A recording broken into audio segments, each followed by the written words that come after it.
বলার পরে আল্লাহ বলেন না এখনই যাওয়া যাবে না, ওই যে বিদায় তাওয়াফ যেটা করে সেই সময় কিন্তু মুখ দিয়ে বলা লাগে লা শারিকা লাকা লাব্বাইক। আল্লাহ যেন শেষ পর্যন্ত বলছে এই কথাটা বলে যা যে আমি কিন্তু আর শিরিক করব না। সুবহানাল্লাহ বলতে পারেন না? আপনি নিজের বিবেকের কাছে চিন্তা ভাবনা দেন। এদেশে সাধারণ মানুষ সব বাদ দিলাম, বিরোধীতে যারা ছিল তারা অধিকাংশই হাসি, কথা বলে না কেন? সরকারে যারা ছিল অধিকাংশই হাসি, এমনকি 3 নাম্বার দলে যারা ছিল তারাও হাসি। এত হাসি থাকার পরে 3টা কথা কি করেছে ওরা? 53 বছরে আল্লাহর একটা বিধান এদেশে চালু করতে পারে নাই। কিসের হজ করেন আপনি?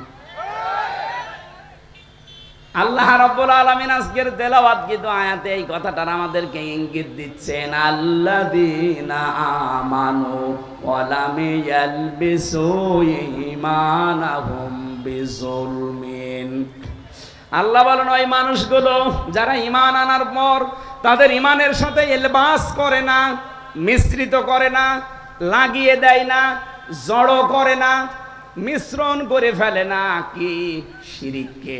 এখানে ওই জুলমিন আই শিরকিন, যারা তাদের ঈমানের সাথে শিরককে সংমিশ্রণ করে না, উলাইকা লাহুমুল আমন। আল্লাহ বলেন এই মানুষগুলোই, ওপরে বর্ণিত এই কথাগুলো যারা মেনে নিতে পারে তাদেরকে যেন এভাবে ইঙ্গিত দিচ্ছে এই মানুষগুলোই উলাইকা লাহুমুল আমন, এই মানুষগুলোই শান্তি পাওয়ার হকদার। সুবহানাল্লাহ বলতে পারেন না?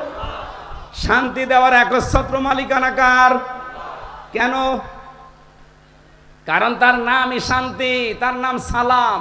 সালাম না আল্লাহর নাম? সারের নাম মালিক না? এটা একটা আল্লাহর নাম। ওনাকে কেউ যদি ডাক দেয় তাহলে শুধু মালিক বলে ডাকলে আপনার গুনাহ হবে, আব্দুল মালিক বলা লাগবে। কারণ উনি নিজে মালিক না, উনি মালিকের গোলাম। কথা বুঝতেছেন? আল্লাহর নাম যাদের সাথে নামে আছে আব্দুস সুবহান, আব্দুল মালিক, আব্দুল খালেক, এই সমস্ত নাম যাদের আছে আগে এই শব্দটা জুড়ে নেবেন, তাহলে আপনার ডবল সওয়াব হবে। যাদের নাম এরকম উল্টা পাল্টা বোঝেন না যে আল্লাহর নাম রেখে দিয়েছে, আপনি উপরে বা বাইরে কিছু লাগান নাই, শুধুমাত্র আল্লাহর নামে ডাকেন ওই মালিক, এটা বললে আপনার কবিরা গুনাহ হবে। আল্লাহর সাথে একটা বিয়াদবি করা। ওনারা কি কেউ মালিক নাকি? আসল মালিক কে? মালিক মানে রাজাধিরাজ, আসল মালিক আল্লাহ। ওনারা আল্লাহর গোলাম। যত মানুষের নাম এরকম আল্লাহর নামের সাথে মিল করা আছে তাদের নামের আগে আব্দুন যোগ করবেন। কথা বুঝতেছেন?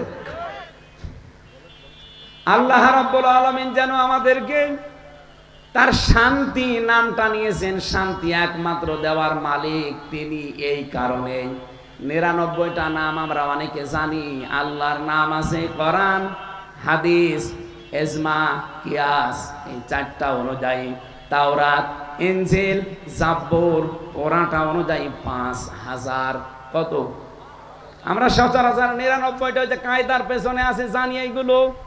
আল্লাহর নাম তাফসিরে আমি পড়েছি 5000। যে কোনো নাম যদি আমার আল্লাহ নেয় ওই নামের গুণাগুণ তিনি দেখায়। যেহেতু তিনি রাজ্জাক নাম নিয়েছেন, এই জন্য পৃথিবীর কত সৃষ্টি যাই হোক, পৃথিবী যদি পা ফেলার জায়গাও না থাকে, সৃষ্টি দিয়ে ভরপুর হয়ে যায়, তাও রিস্কের দায়িত্ব আমার আল্লাহ ওই রাজ্জাক নামের খাতিরেই মিটাবেন। ও যদি রাজ্জাক নামটা না নিত তাহলে বহু সৃষ্টি রিস্কের কারণে মারা যেত। সুলাইমান নবী একবার দায়িত্ব নিতে চেয়েছিলেন কিন্তু পারেননি। এত কিছু তার তাবেদার ছিল, তার আন্ডারে ছিল। এই যে পাখি পর্যন্ত তার কথা শুনতো, জিন জাতি তার আয়ত্তে ছিল। আল্লাহকে বলেছিল রব্বুল আলামিন তুমি তো বিভিন্ন নাম নিয়েছো, রাজ্জাকও তোমার নাম। এই নামটার কারণে তুমি সবাইকে রিজিক দাও, আমাকে একটু দায়িত্ব দাও না কেন? একদিনের